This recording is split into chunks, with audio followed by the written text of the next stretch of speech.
रमजान का मुबारक महीना था। मदीना के लोग रोजे और इबादत में मशगूल थे। मस्जिद नबवी में कुरान की तिलावत हो रही थी। लोग सुकून और सुकूनियत के माहौल में अपने रब की इबादत में मशरूफ थे। मगर इस दफा रमजान में एक और बड़ी आजमाइश मदीना के लोगों पर आई। शहर में शिद्दत का सूखा पड़ गया।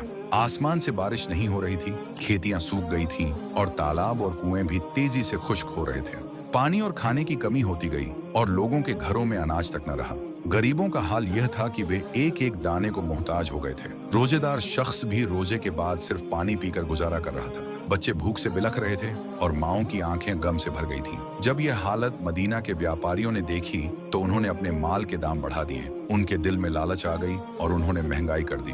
गरीब तो गरीब, आम आदमी भी खाने को तरसने लगा। खादिम और गुलाम भी अपने मालिक से सिर्फ एक रोटी की फरमाइश करने से पहले सोचने लगे। व्यापारियों ने मदद करने के बजाय अपने फायदे को तरजीह दी और अनाज जरूरी सामान के दाम बढ़ा दिए। इसी दौरान एक दिन हजरत उस्मान रजी अल्लाहु अन्हु के पास एक बड़ा काफिला आया जो शाम से गेहूं, खजूर और अनाज लेकर मदीना पहुंचा था। यह सामान उनका अपना माल था जो वे बेचने के लिए लाए थे। जैसे ही यह खबर मदीना में फैली, बड़े बड़े व्यापारी हजरत उस्मान के घर पहुंच गए। उन्होंने कहा, आप अपना यह सामान हमें बेच दें, हम आपको अच्छी कीमत देंगे। हजरत उस्मान रजी अल्लाहु अन्हु ने मुस्कुराकर पूछा, आप कितना मुनाफा दोगे? एक व्यापारी बोला, हम आपको हर एक दीनार के बदले 2 दीनार देंगे। दूसरा बोला, हम 3 गुना तक देने को तैयार हैं। और तीसरा बोला, अगर आप चाहें तो हम 4 गुना तक दाम बढ़ाने को तैयार हैं। हजरत उस्मान ये सुनकर मुस्कुराए और फरमाया, मुझे इससे भी ज्यादा देने वाला मिल गया है। व्यापारी हैरान हो गए।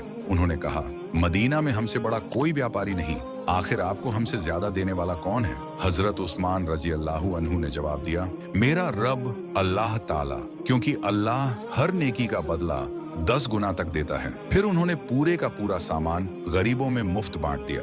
एक दाना तक नहीं बेचा, बल्कि सब मदीना के फकीर और जरूरतमंद लोगों में तकसीम कर दिया। मदीना की खुशी और अल्लाह का इनाम मदीना के लोग जो भूख से परेशान थे, उनको एकदम राहत मिल गई। बच्चों के चेहरे खिल गए, माओं की आंखें दुआओं से भर गईं और पूरा शहर हजरत उस्मान की तारीफ करने लगा। जब यह बात रसूल अल्लाह सल्लल्लाहु अलैहि वसल्लम तक पहुंची तो उन्होंने फरमाया, उस्मान ने जन्नत को खरीद लिया है। यानी हजरत उस्मान रजी अल्लाहु अन्हु ने जो अपनी दौलत गरीबों पर खर्च की, उसका अल्लाह ने उनको जन्नत में सबसे बेहतरीन बदला देने का वादा कर लिया।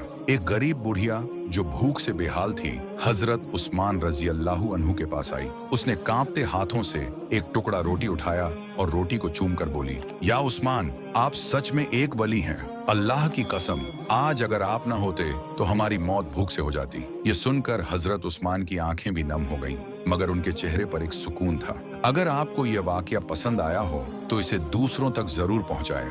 रमजान में गरीबों की मदद का इरादा करें और अल्लाह से बेहतरीन अजर की उम्मीद रखें। अल्लाह हमें भी हजरत उस्मान गनी रजी अल्लाहु अन्हु जैसा सखी और नेक बनने की तौफीक दे। आमीन।